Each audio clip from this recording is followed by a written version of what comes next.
Hello everyone, welcome to SS Learning Studio. So আজি আমি এটা নতুন টপিক লৈ আহিছো, functions of philosophy. দৰ্শন শাস্ত্ৰ কাৰ্যাৱলী বিষয়ে আমি আলোচনা কৰিম আজি.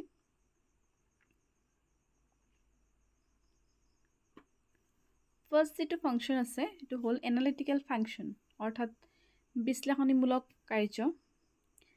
It is considered to be the primary function of philosophy related with the clarification and analysis of issues, ideas, and statements to enable an individual to understand the subject matters of other disciplines.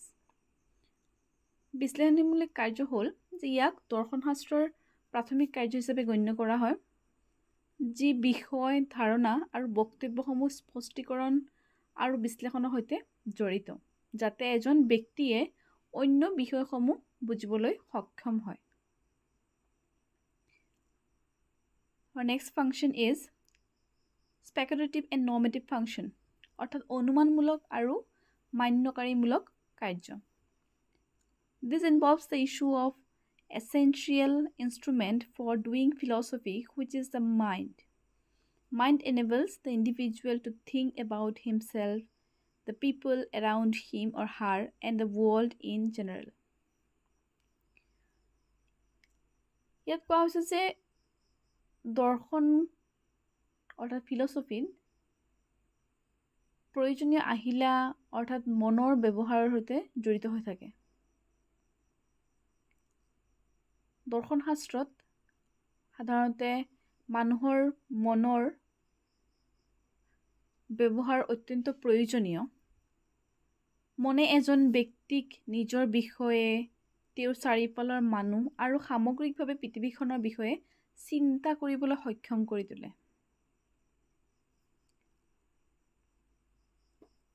Next function is inspirational function অৰ্থাৎ অনুপ্ৰেৰণাদায়ক কাৰ্য.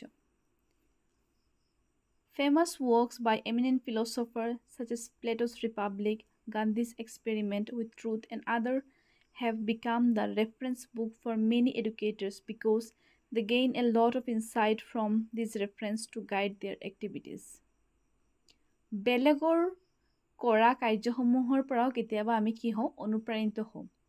যেনেকৈ প্লেটোৰ Republic নামৰ কিতাপখন, মহাত্মা গান্ধীৰ the truth experiment with truth যিখন কিতাপ আছে সেইখন, and others have become reference books. আৰু যিবিলাক বাকী আমাৰ অন্যান্য বিশিষ্ট দাৰ্শনিকসমূহে সকলে লিখা বিখ্যাত ৰচনাসমূহে যিবিলাক শিক্ষা দিছে, তাৰ পৰাও এই ৰচনাসমূহৰ অন্তৰ্দৃষ্টি লাভ কৰি নিজৰ কাৰ্যকলাপক এক পথ প্ৰদৰ্শক হিচাপে কাম কৰে. Next function is prescriptive function অৰ্থাৎ নিৰ্দেশনমূলক কাৰ্য.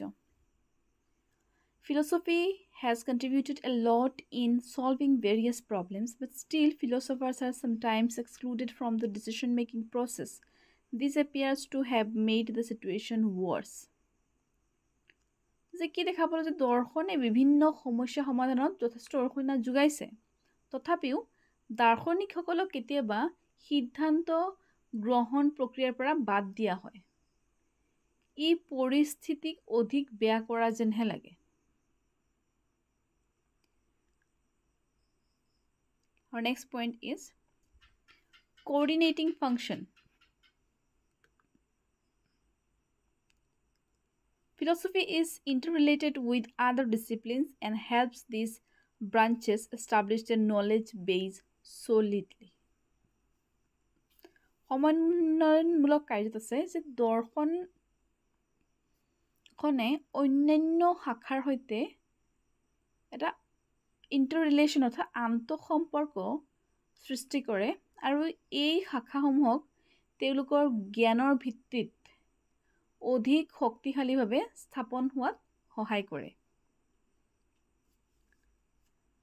গতিকে এই পাঁচটাই আছিল আমাৰ দৰ্শন শাস্ত্ৰ কাৰ্যাৱলী অৰ্থাৎ ফাংচনছ অফ ফিলছফি. আশা কৰোঁ আপোনালোকৰ ভিডিঅ'টো ভাল লাগিছে. যদি আপোনালোকৰ ভিডিঅ'টো ভাল লাগে তেতিয়াহ'লে চেনেলটো ছাবস্ক্ৰাইব কৰি দিব. Thank you.